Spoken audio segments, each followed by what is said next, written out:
Perfect. Yeah, so welcome everybody. My name is Lutz Klinkenberg, as Fabian Zeiser already introduced me a little bit. And this talk is also about the exact probabilistic inference using generating functions, and especially also about the verification and for these probabilistic programs with conditioning.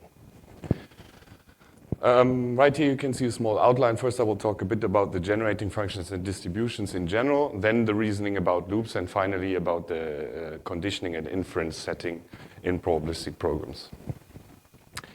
And because Fabian explained it very abstract, I will try to be a bit more precise or concise.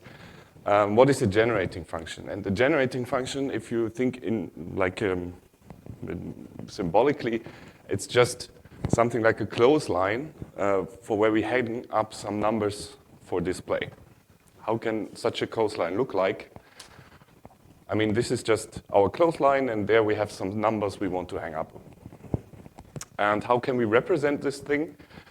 As Fabian already said, we just sum them all up and give them or spend a variable to denote at what position we want to put this certain number. And this is basically just an element in the formal power series ring over the reals. And as I already said, this is a ring. So the formal power series elements, these are elements in this ring, together with addition and multiplication. This multiplication is kind of the Cauchy product of these two elements, or of elements of this form, forms a ring. And sometimes in a ring we have inverse elements, multiplicative inverse elements. And in particular, for these rings, we always have an inverse element if the absolute part, which means the part where the variable is set to the power of 0, is invertible. And in this case, it means in the base ring R, it is invertible if it's not 0. Why are these inverses interesting? They are interesting because then we can write these things in a precise closed form, which looks like a fraction. And this fraction then captures all information about the whole sequence. And we try to always work on these inverse elements in order to reason about infinite state distributions for our probabilistic programs just with fractions. But be aware that this fraction is not something like a function which maps values from R to R in an analytical sense. It's really just an algebraic object in this formal power series ring. There are conditions when these things are actually the same, but it's not always the case. So we have to be careful when we insert values for these symbolic variables. So what is now a probability generating function? Basically, it's a generating function as you have seen before, but we encode the probabilities as the coefficients. For example, if we want to say that program variable x has value 2, we write x to the power of 2, and the coefficient then encodes the probability that x is 2 in this state.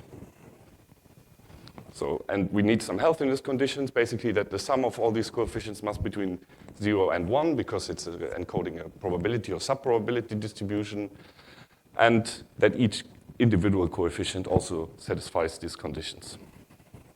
Here you can see a selection of common distributions, for example, the Bernoulli distribution, uniform distributions, geometric binomial. You also have seen the Poisson one by Fabian. And these are the closed forms, or for example, for a multivariate case, where the distribution looks like this, we can write it in this form. So with probability 2/3, x is 2 and y is 3, which corresponds to this monomial, and otherwise with 1/3, x is 4 and y is 2, which corresponds to this monomial. Or, as you have seen the initial one, the example with the closed line, which looks like then x divided by 2 minus x. And this is exactly why we use the whole generating function stuff. Okay, I hope that gets a bit more clear now why we are using these generating functions. And we also want to reason about loops, so about really universal probabilistic programming languages, which are Turing complete. This is basically the part of the semantics which you have seen by Fabian Zeiser. He also restricted the assignment to affine ones. We didn't do that. It's necessary to do this if you want to have complete results, or complete theorems about being able to really compute the exact semantics. But we want to concentrate as well on while loops. And how do we define the semantics for a while loop? Basically, we take a least fixed point of a certain monotonic operator in the lattice of generating functions, or not really. In this case, it is a lattice, right?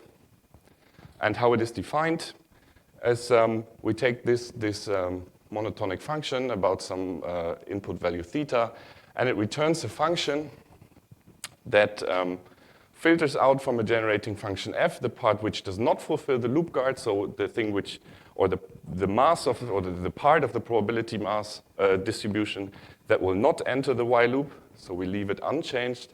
Plus we do one loop iteration, so compute the loop body semantics once for the part of the input distribution which fulfills the loop guard, and then apply this theta thing. And if we start with the function which maps everything to 0, then the least fixed point of this operator is exactly the while behavior or the infinite unrolling of the while loop semantics. And if we really want to compute these semantics for while loops, we currently have developed two approaches. The one, or the earlier thing, is about equation systems and specific types of while loops. It was presented in Lobster 2020. And we also have an invariant-based technique which we presented last year at CAF. And I will talk a bit more about this invariant-based thing.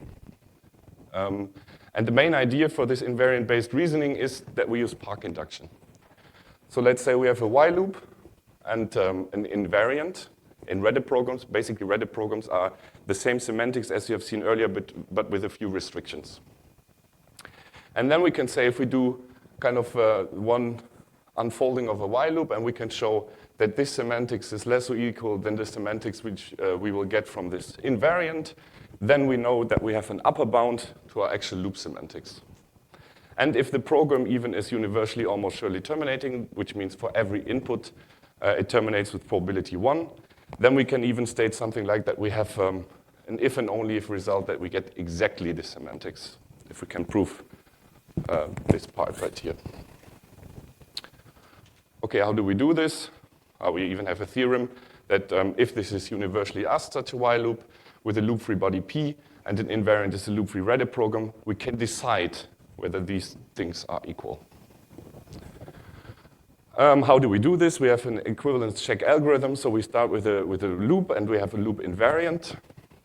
Then we generate something which we call the second order PGF. It's not very important how technically this is done, but basically we lift the generating function technique to one level higher, which allows us to reason basically over all possible distributions in one shot. Here you can see such a second order PGF. And then, for example, for a program which basically computes the geometric distribution on a certain variable C, we come up with this invariant. We compute a modified invariant, which we need for this Park lemma or this Park induction technique. So we compute this, the semantics from the invariant and from the modified invariant. As you see, both are loop-free, so we can do this. And then we compare whether they are equal. And when they are equal, we actually know that this is a fixed point, which then in turn means that we, that this invariant basically is equivalent to this loop, and we can compute its semantics. So for this example here, this is what such an invariant then looks like, or basically the semantics of such an invariant. And we can see that for the modified one and the loop itself, it's basically the same. So we know that the specification is fulfilled. Now let's come to the part about conditioning and inference, why we wrote this extended abstract for LAFI, because we want to kind of incorporate conditioning in our language as a first-class element. And conditioning is basically about Bayesian inference. Here I wrote down the rule, or the Bayes rule again. So if we want to know the conditional probability that event A occurs given we know B, then we can compute this in terms of the probability that B occurs given we know that the value of A times the probability that A holds divided by the total probability that B occurs. Okay, here I have a small example in our programming language. And basically, you think of you have a bowl, and there's one piranha in it. And now you kind of throw a coin, and if it's heads, you put a piranha in here, and if it's tails, you put a goldfish in there. And then you close your eyes, you take one fish out, and you look, and you see either it's a piranha or it's a goldfish. That's what we model with this observe statement right here, and we observed that we have picked a piranha. And what is now the probability that the fish you put additionally into the tank is either a piranha or it is goldfish? And this is what we want to compute right here. So statistically, it looks like this, right? We want to know what is the value of piranha, given that we have picked one. And we compute this in terms of the Bayes update rule and get the result. And let me show this, because we automated this in our tool. So we also have a tool. That's not the one I wanted to show. It's right here. It's very small, right? Let me see whether I can make it a bit bigger.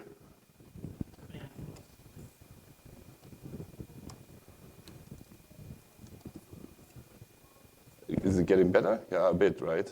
But now it's down there. So basically, our tool is called Prodigy, and it infers the posterior distribution given an input distribution, and this is basically the program you have seen right there. And yeah, if we run it, okay, it also shows you the histogram because we encoded it to do so. So this is the posterior probability distribution for this thing. Yeah, also, I can show you, for example, the Monty Hall example, where you have a player, a prize, and choosing a door, and you model, that's very blurry. And you model these things and do nested inference queries, for example, right here, where you query something and observe that basically you obey the rules of the Monty Hall game, and you're asking for the probability whether a user should switch or not. And this is our web interface, and we just analyze it, and here you get the final distribution about the whole thing. And this is currently in a beta version because we don't show you the actual answer of this result, but if I switch back to the terminal, you should see right here that the probability is 2/3, right? Okay, yeah, that's basically also it and concludes my talk. One thing where we are interested in collaborations is, for example, if we want to show something that the while loop is equivalent to such a program with observe statements, there the approach I presented in a nutshell before with what we have published in CAF 2022 does not work directly, so there has to be some things to be investigated, and especially when these observed statements occur inside of the loops. And that the second thing is, if you want to synthesize these invariants, what we currently can do is, for example, do already parameter estimation and compute actual parameters for these things to see whether we can have an instantiation such that they are equivalent.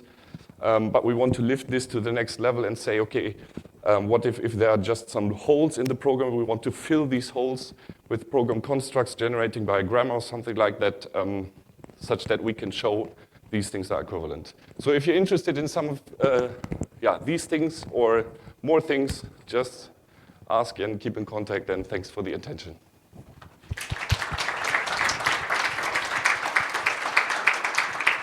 All right, unfortunately, we don't have time for questions. We're going to go straight to coffee break. Ask questions in Slack. Feel free to message the authors or post in the channels relating to the papers.